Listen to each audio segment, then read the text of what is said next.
जैसा कि हमारे कार्यक्रम का नाम है संवाद 2023।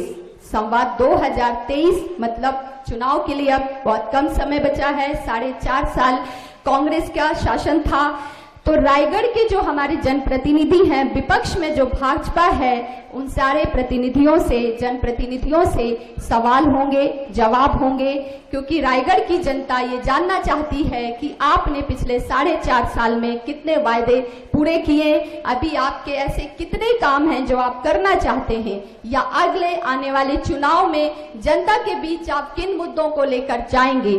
क्या वाकई में रायगढ़ में इतना विकास हुआ है जिनके दावे किए जाते हैं, या फिर जनता अभी भी मूलभूत समस्याओं को लेकर परेशान है। तो हम कार्यक्रम को आगे बढ़ाएंगे, लेकिन सबसे पहले हमारे इसमें 5 सेशन होंगे। मैं आपको बता दूं, पहले सेशन में हम सुनील रामदास, अध्यक्ष द्रौपदी फाउंडेशन एवं भाजपा नेता, उनसे आग्रह करूंगी कि सर आप मंच पर आए, क्योंकि पहला सेशन उनके साथ है और वो समाज सेवी भी हैं, भाजपा नेता भी हैं। हमारे प्रधान संपादक डॉक्टर हिमांशु द्विवेदी सर को मंच पर बुलाना चाहूंगी कि सबसे पहले सर आप उनके साथ संवाद करें, उन्होंने जो काम किए हैं उसे लेकर चर्चा की जाएगी। क्योंकि आप भाजपा से भी जुड़े हुए हैं, भाजपा नेता हैं, तो आप कितना मानते हैं कि रायगढ़ में अभी जो जनप्रतिनिधि हैं उन्होंने कितना काम किया है। आप दोनों का मंच पर बहुत स्वागत है सर। आगे का कार्यक्रम प्रधान संपादक डॉक्टर हिमांशु द्विवेदी जी के। धन्यवाद विनय जी। जी धन्यवाद। तो सबसे पहले मैं रायगढ़ के उन प्रबुद्ध और कर्मठ जन का स्वागत करता हूं, अभिनंदन करता हूं, जो मौसम की इस भयावह प्रतिकूलता के बावजूद भी हमारे इस आयोजन को गौरवान्वित करने के लिए सभागार में मौजूद है। मैं चाहूंगा एक बार जोरदार तालियां आप अपने संदर्भ में बजाएं, तो हम इसके साथ संवाद की शुरुआत करें। मूलतः हमारा जो ये आज का आयोजन है संवाद 2023, ये मध्य प्रदेश छत्तीसगढ़ में लगातार जारी है। इसके केंद्र में वो विधानसभा चुनाव है जो इस वर्ष के अंत में होना है। कोशिश कर रहे हैं कि जिलों में पहुंचे, वहां के मुद्दों को समझने की कोशिश करें, वहां के जनप्रतिनिधियों से संवाद करें, और वो संवाद पूरे प्रदेश में पहुंचे ताकि लोग एक मानस बना सकें कि हम आगे किस दिशा में जा रहे हैं और किन के नेतृत्व में हमें आगे जाना चाहिए। इसी प्रयास के तहत आज हम रायगढ़ में हैं। रायगढ़ में हम पहले सत्र की जो शुरुआत कर रहे हैं वो एक, ना वो पूर्ण रूप से राजनीतिज्ञ हैं, ना पूर्ण रूप से उद्यमी हैं, ना पूर्ण रूप से समाज सेवी हैं। वह कुछ राजनीतिज्ञ हैं, कुछ समाज सेवी हैं, कुछ उद्यमी हैं। तो ऐसी शख्सियत हमारे बीच में है। लोग उन्हें सुनील रामदास के नाम से जानते हैं। रायगढ़ के नाम को उन्होंने न केवल इस शहर के संदर्भ बल्कि प्रदेश के स्तर पर पहुंचाने की कोशिश की है। तो जब हम रायगढ़ के संदर्भ में जायजा ले रहे थे तो एक संभावित नाम सियासी हलकों में तैरता था, वो नाम सुनील रामदास होता था। तो हमने समझने की कोशिश करें उनके साथ बातचीत में कि अगर आप काम समाज सेवा का कर रहे हैं, काम आप व्यापार का कर रहे हैं, तो फिर राजनीतिक हलकों में आपको लेकर इतनी चर्चा क्यों होती है। तो सुनील रामदास जी हमारे साथ है। तो सुनील जी आपका स्वागत है। और पहला सवाल तो यही है, कौन सी भूमिका भा रही है? व्यापारी के तौर पर अच्छा लगता है, समाज सेवी के तौर पर अच्छा लगता है, या कई लोग आपको भावी राजनेता के तौर पर भी देख ले रहे हैं, वो ज्यादा अच्छा लग रहा है? क्या अच्छा लग रहा है? हिमांशु जी, सर्वप्रथम तो INH और हरिभूमि के संयुक्त तत्वावधान में यह जो रायगढ़ की पावन धरा में आपने रायगढ़ संवाद 2023 आयोजित किया है, मेरी तरफ से और रायगढ़ की जनता की ओर से आपको बहुत बहुत साधुवाद, धन्यवाद है। और आपने जो सवाल किया है, मैंने बहुत सारे इंटरव्यू दिए हैं, कार्यक्रम किए हैं, दिल्ली तक भी किए हैं। वास्तव में आपने आज मेरा दिल छू लिया। आज आपने जो सवाल किया है यही मेरा व्यक्तित्व है। जी। जैसे आपने कहा व्यापार भाता है, समाज सेवा भाता है, राजनीति भाती है। मैं एक बात मानता हूं, व्यापार इसलिए करना है सभी को क्योंकि अपनी आर्थिक स्थिति जब तक आप मजबूत नहीं करेंगे, बाकी जो और पैमाने हैं, जो आयाम है, उस पर आप खरा कम ही उतरेंगे। इसलिए व्यापार को एक आर्थिक शक्ति अपनी क्षमता बढ़ाने के लिए करना चाहिए, लेकिन वह सिर्फ जीवन नहीं है। अब आपका सवाल है राजनीति और समाज सेवा। राजनीति में यदि पद का अवसर कहें, विधायक बनना हो, MLA बनना हो, सांसद बनना हो, पावर लेना हो, तो उसकी संख्या सीमित है। एमएलए कितने होंगे 90, सांसद कितने होंगे छत्तीसगढ़ में 11, मुख्यमंत्री कितना होगा 1, मंत्री कितने होंगे 13। उसमें आपका अवसर आएगा नहीं आएगा इसको आप कह नहीं सकते। पर आपने हिसाब पूरा रखा हुआ है, कौन सा हो सकता है? नहीं बताता हूं, लेकिन समाज सेवा एक ऐसा जज्बा है जिसमें आपको आपका अंतर्मन, आपकी इच्छा शक्ति होनी चाहिए। आपको किसी प्लेटफॉर्म की जरूरत नहीं है, आपकी स्वयं की इच्छा होनी चाहिए। और हमारा पूरा परिवार इस क्षेत्र में है और रायगढ़ शहर बहुत प्यारा शहर है। यहाँ का एक एक बच्चा, एक एक कण मिट्टी मुझे भाती है और समाज सेवा करने में जो आंतरिक सुख है वो किसी भी कार्य में नहीं है। अरे भाई, मेरा सवाल जो था, भाई आप व्यापारी हैं, उद्यमी हैं, ये तो सबके सामने है जी। और केवल उद्यमी नहीं है, व्यापारी नहीं है, बड़े व्यापारी हैं, ये भी सबके सामने है जी। समाज सेवा के संदर्भ में बात है तो द्रौपदी फाउंडेशन के माध्यम से काम कर रहे हैं, पर्यावरण के क्षेत्र में कर रहे हैं, कोरोना में काम किया, वो भी दिखाई दे रहा है। अगर इतने से ही संतुष्टि थी तो ये राजनीतिक हलकों में इतनी चर्चा क्यों आती है? बहुत अच्छी बात। अब आप देखेंगे कि आप कितना ही समाज सेवा करें, यदि आपको बहुत अच्छा कार्य करना है, आज मोदी जी हैं, बहुत अच्छे समाज सेवी होते तो क्या कर पाते। आज वो प्रधानमंत्री हैं, उनको जनता का आशीर्वाद मिला हुआ है, नेता है, पावर है, आज उन्होंने राम मंदिर बनाना है। यही राम मंदिर वर्षों से लंबित था, बहुत से धार्मिक लोग लगे हुए थे, आंदोलन हुए, आहुति दी, बलिदान दिए, नहीं हो पाया। मैंने जो आपने कहा, मैंने विचार किया, मैं अपने कार्य को यदि और आगे बढ़ाऊं, यदि मुझे सियासी क्षेत्र में अवसर मिलता है और जनता का आशीर्वाद मिलता है तो अपने कार्यों को और मजबूती से कर सकता हूं। इसका प्रमाण है जो मैंने आपको अभी बताया। भाई आपका लक्ष्य क्या है? क्या है? हम तो विधायक तक ही आकलन कर रहे थे, आप तो सीधे मोदी जी तक पहुंच गए। नहीं, बिल्कुल लक्ष्य बड़ा होना चाहिए। लोगों की विधायक मंजिल है, मेरी सीढ़ी है। तो क्या उम्मीद करें भाई? मोदी जी तो मंदिर जो है प्रधानमंत्री बनने के बाद बनवा पाए जी, आप तो कुछ बने बगैर ही मंदिर बनवा लिया रायपुर में। लेकिन तो क्या चाह रहे हैं? नहीं, जनता का आशीर्वाद था और कहीं न कहीं पावर का भी इसमें समर्थन था। बहुत सी परेशानियां वहां पर भी हुई हैं, ऐसा नहीं है। और भाई लोग तो बोलते हैं कि कई दाएं में और कई बाएं में आपकी जेब में रहते हैं, जिन जनप्रतिनिधियों की आप बात कर रहे हैं, तो जो आपकी जेब में रहते हैं वही बनने के इतने इच्छुक क्यों हैं? नहीं, मैं तो जेब में किसी को रखता नहीं, मैं तो स्वयं सबकी जेब में रहता हूं। मुझे कोई एक कॉल करे, किस किस की जेब में है? सभी आम जनता की, सभी के जेब में जी। और मुझे कोई भी याद करे, मैं कोशिश रहती है, मैं रात को सोना भी नहीं चाहता, मुझे कोई याद करे तो मैं जागते रहता हूं। देखिए, राजनीति के अंतर्गत जो एक सामान्य कार्यकर्ता होता है वो भी हसरत रखता है जनप्रतिनिधि बनने की, पर बन नहीं पाता।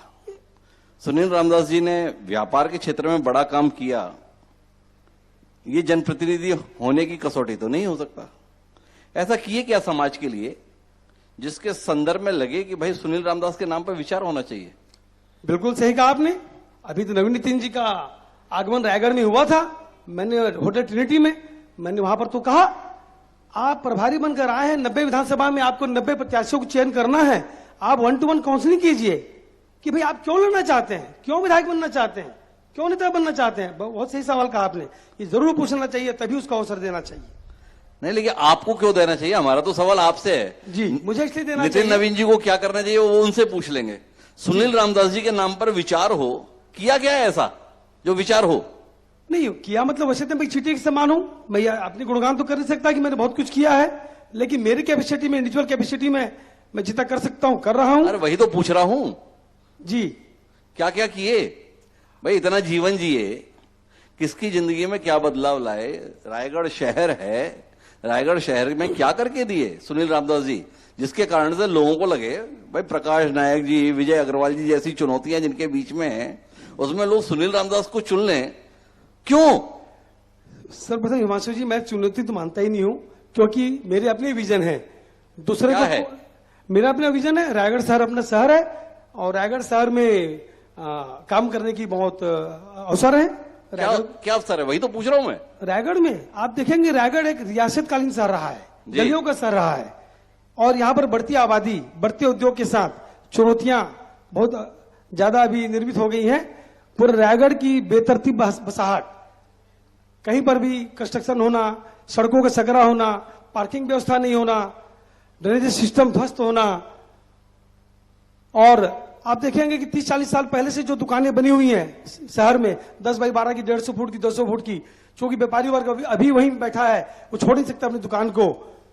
आपको बड़े बड़े बिजनेस कॉम्प्लेक्स बनाना, उनको वहां पर स्थानांतरित करना, रायगढ़ को व्यवस्थित करना, बहुत से काम है यहाँ पर। अभी शिक्षा के क्षेत्र में देखेंगे आप, स्वास्थ्य के क्षेत्र में देखेंगे आप, मेडिकल कॉलेज अभी यहाँ पर भारतीय जनता पार्टी के कार्यकाल में बना, वहां पर डॉक्टरों की कमी है, मूलभूत सुविधाओं की कमी है, इक्विपमेंट की कमी है।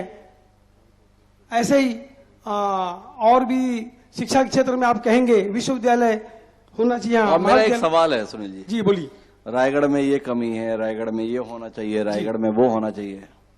15 साल तक इस प्रदेश में भारतीय जनता पार्टी की सरकार रही और उसके बावजूद भी रायगढ़ में इतनी चीजों की कमी रही, ये सुनील रामदास जी हमें बता रहे हैं जी। पर जब राजनीति करने का मन हुआ तो भाजपा ही आपको विकल्प दिखाई दे रही है। बात समझ में नहीं आई। जिसके 15 साल के शासन में आपके अपने शहर में इतनी शिकायतें आपके मन में हैं, वो पार्टी आपके मन में विकल्प क्यों बन रही है? नहीं, शिकायतें जो आप कह रहे हैं, विकल्प की बात कर रहे हैं, क्योंकि हर आदमी अपने अंतर्मन में झांकता है कि मैं किन लोगों के साथ बैठूं, किनकी विचारधारा कैसी है। मैंने पाया कि भारतीय जनता पार्टी की विचारधारा में मैं अपने आप को पाता हूं। क्यों पाते हैं? क्या है उसमें? बहुत सारी बातें हैं। राष्ट्रवादी विचारधारा है, देश हित की विचारधारा है, सबको लेकर चलने की विचारधारा है, सबको आगे बढ़ाने की। मैं ही आगे बढ़ूं ऐसी विचारधारा नहीं है। मैं तो बढ़ूं, बाकी सब भी बढ़ें, पूरा देश खुशहाल हो, शहर खुशहाल हो, समाज खुशहाल हो। मतलब भारतीय जनता पार्टी की विचारधारा के में बताने के लिए तो पूरा 2 दिन भी कम पड़ जाएगा, मैं जहां तक मैंने अध्ययन किया है। पर सारा विपक्ष तो बोलता है ये तो ऐसी विचारधारा है जिसमें किसी और के जीने की गुंजाइश ही नहीं है। विपक्ष का अपना काम है, जब उनको अपने अस्तित्व पे खतरा मंडराता है तो अनर्गल बातें तो करेंगे ही। आप देख रहे हैं अभी पूरा भारत एक हो गया है, एक मोदी जी एक तरफ और सारे एक तरफ। उसके बाद भी सशंकित हैं, चेहरे में हवैया उड़ रही हैं, पता नहीं क्या होगा, हमारा क्या होगा। उनको इंडिया का नाम रखने की जरूरत पड़ गई। अच्छा, देश के संदर्भ में आपको हवाइयां दिख रही हैं, छत्तीसगढ़ में क्या दिखाई दे रहा है? छत्तीसगढ़ में भी बहुत परेशान है जनता। अब हवाइयां अभी आप इंडिया की उड़ा रहे थे जी, छत्तीसगढ़ में आए तो जनता की आ गए। यहां पर कांग्रेस की स्थिति क्या दिख रही है आपको? कांग्रेस की स्थिति यहां पर सतही तौर पे वातावरण बनाया जा रहा है कि एक बार और रिपीट होगा, ये पूरा नैरेटिव सेट किया गया है। ऐसा तो नहीं कि यहां पे भाजपा की हवाइयां उड़ रही हैं? बिल्कुल नहीं उड़ रही हैं, भाजपा की हवाइयां बिल्कुल नहीं उड़ रही हैं। भाजपा अपने दमखम के साथ, मुस्तैदी के साथ अपना कार्य कर रही है। पिछले 6 महीने से पूरे 4 साल के कार्यकाल को देख रही है, अध्ययन कर रही है और अपनी तैयारी कर रही है। अच्छा सुनील जी, आप बताइए, ये समय देखने का है या कुछ करने का है? पार्टी आपकी अभी तक देख ही रही है? नहीं, अभी तक नहीं। जब तक आप किसी को चुनते हैं उसको 5 साल काम करने का अवसर देंगे। हम यदि पहले कहेंगे तो आपने कहा अभी अवसर नहीं मिला, कोरोना आ गया, बहाने अनेक हैं। अब 4 साल 5 साल पूरे हो गए हैं, अब हम देख भी रहे हैं और अब हमें अपनी बातों को जनता के बीच लेकर जा भी रहे, जाएंगे भी। और अभी आप देखेंगे परिणाम क्या आएंगे। परिणाम तो हम देख लेंगे, लेकिन अभी तो इस सरकार के कामकाज के संदर्भ में कुछ टिप्पणी कीजिए ना। सरकार तो बताती है सरकार कि छत्तीसगढ़ अस्मिता को अगर किसी ने स्थापित किया तो भूपेश बघेल जी के नेतृत्व में इन 4.5 साल में स्थापित किया। नहीं। क्या कहते हैं आप? बिल्कुल कहता हूं, बिल्कुल बताऊंगा, बिल्कुल कोरा झूठ है, ऐसी कोई बात नहीं है।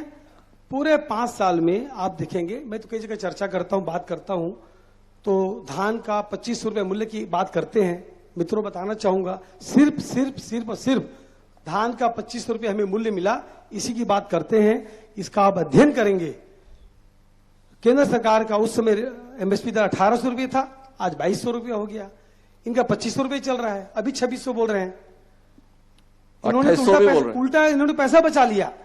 जितनी सुविधाएं और देनी थी, खाद्य हो, बारदाना हो, पानी की व्यवस्था हो, सिर्फ मूल्य नहीं होता है।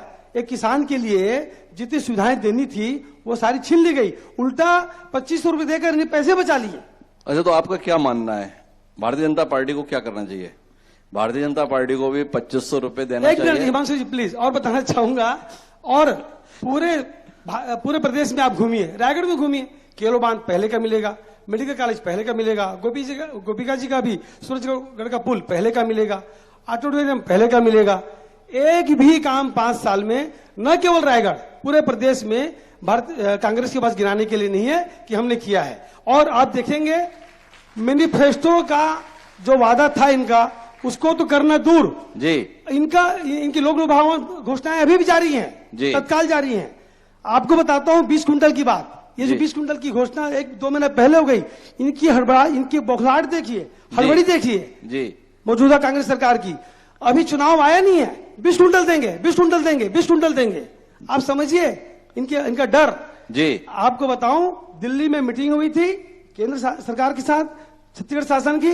सभी को बताना चाहूंगा मित्रों, बहुत गंभीर बात बोल रहा हूं। जी 62 लाख टन चावल पिछले साल केंद्र सरकार ने लिया। यदि आप उसको मिलिंग करते हैं, वो 92 लाख टन मीट्रिक टन होता है। जी उन्होंने बताया इस साल हमारी केंद्र की योजना छत्तीसगढ़ में 86 लाख टन लेने की है। जी यदि आप उसको धान में कन्वर्ट करते हैं, 1,07,00,000। जैसे ही पता चला मौजूदा सरकार को, अरे तुरंत आके हड़बड़ी में हम इस साल 20 कुंटल लेंगे। ये बहुत गहरी बात है।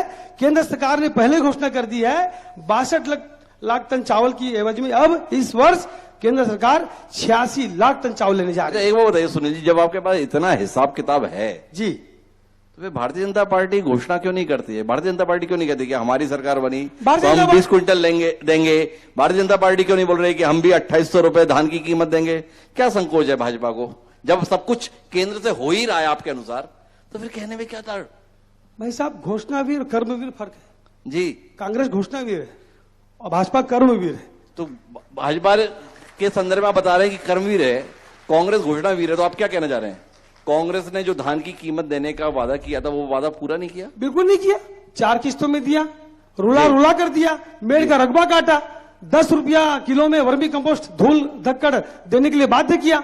आप अध्ययन कीजिए, पूरा छलावा ठगने के अलावा कोई काम नहीं किया और वो जारी है। असल में इनको पता है, अन्य पार्टियां भी यही कर रही हैं पूरे देश में। जी कांग्रेस का अनुकरण कर रही हैं, ये देंगे वो देंगे। मतलब आप मांगो, बाद में देने के लिए पहले तैयार है। जी देंगे नहीं देंगे बात की बात है, जी बोलने के लिए तो तैयार है।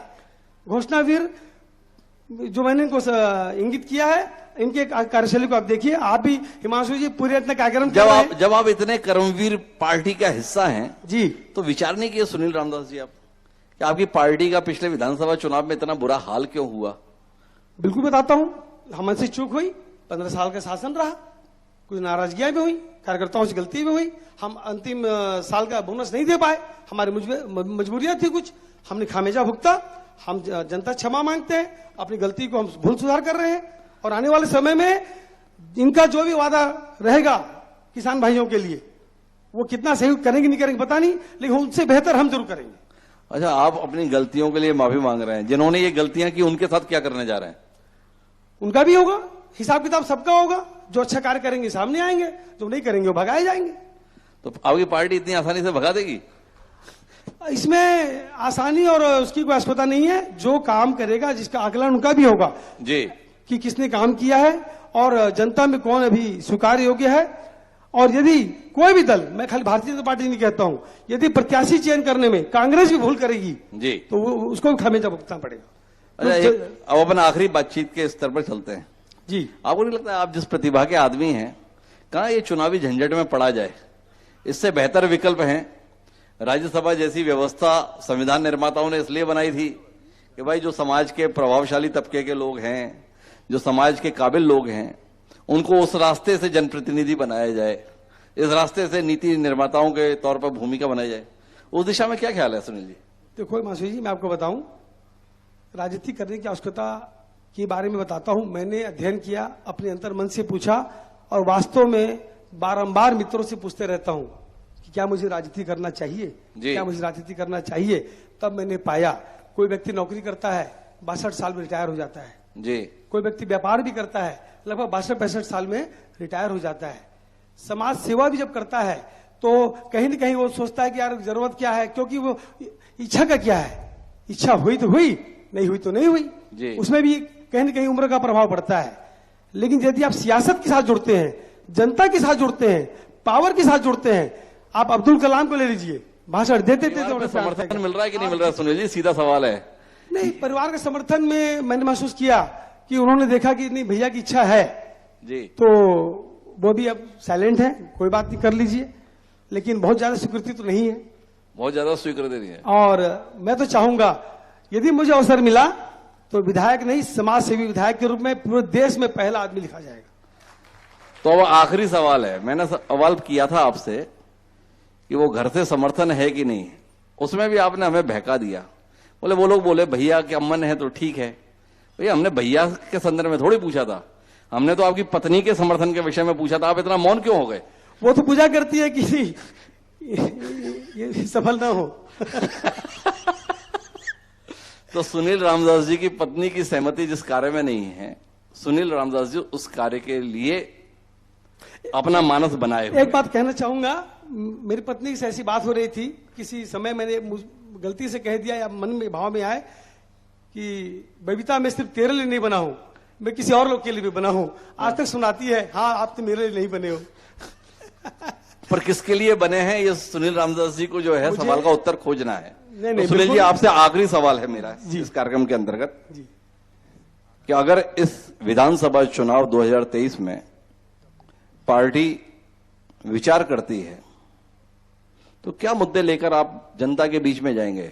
क्या केवल ये कहने के लिए कि भाजपा बहुत अच्छी पार्टी है, क्या ये कहने के लिए कि हम भाजपा ये काम करेगी, मोदी जी के हाथ मजबूत करना है इसलिए भाजपा को वोट दीजिए? ये तो आपकी जगह कोई भी होगा तो भी ये बात कह लेगा। सुनील रामदास अगर प्रत्याशी हो तो क्यों? बहुत सही सवाल, इसका बहुत अच्छा जवाब देना चाहूंगा।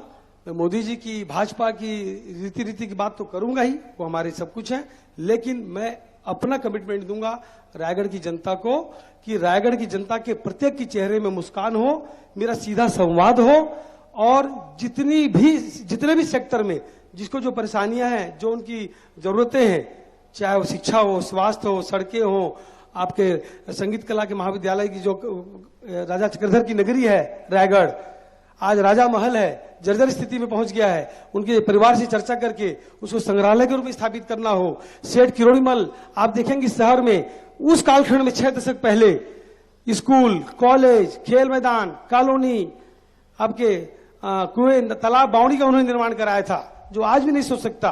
उनकी विरासत को संरक्षित करना, रायगढ़ में बहुत काम करने की आवश्यकता है, और मैं कमिटमेंट देता हूं यदि मुझे अवसर मिला तो जो भी कार्य रायगढ़ की जनता मांग करेगी मैं केंद्र तक जाऊंगा, रायगढ़ को स्मार्ट सिटी में शामिल कराने का प्रयास करूंगा, पूरा पैकेज लेके आऊंगा और रायगढ़ विधानसभा को छत्तीसगढ़ में नंबर 1 विधानसभा बनाऊंगा। एक बार बताओ, वैसे तो मेरा सवाल आखिरी था पर मैं समझ नहीं पाया जी। आपको 6 दशक पुराने किरोड़ीमल याद आ गए, आपको राजा चक्रधर सिंह याद आ गए और तमाम चीजें याद आ गई, जिसके कारण से रायगढ़ अभी चर्चाओं में रहता है। जिंदल समूह, उसका आपने जिक्र तक नहीं किया, डर लगता है क्या?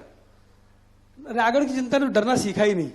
अरे हम आपकी बात कर रहे हैं। नहीं, मैं बोल रहा हूं रायगढ़ से जिंदल है, जिंदल से रायगढ़ नहीं है जी। मैं इस बात को पहले भी बोल चुका हूं, न केवल जिंदल, हम हर कोई रायगढ़ से है, हमसे रायगढ़ नहीं है।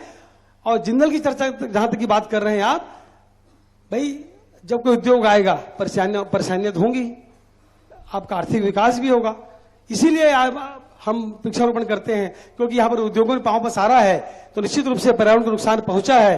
और मैं सबसे पहले उसी कार्य को करूंगा, लाखों पेड़ लगाने का काम करूंगा, हर वार्ड में, हर ग्राम पंचायत में नर्सरी स्थापना करवाऊंगा और इस कार्य में पुनित कार्य में जोड़ूंगा। और प्रदूषण के क्षेत्र में हम लोहा लेंगे और उद्योग भी लगाएंगे और सामाजिक कार्य भी करेंगे।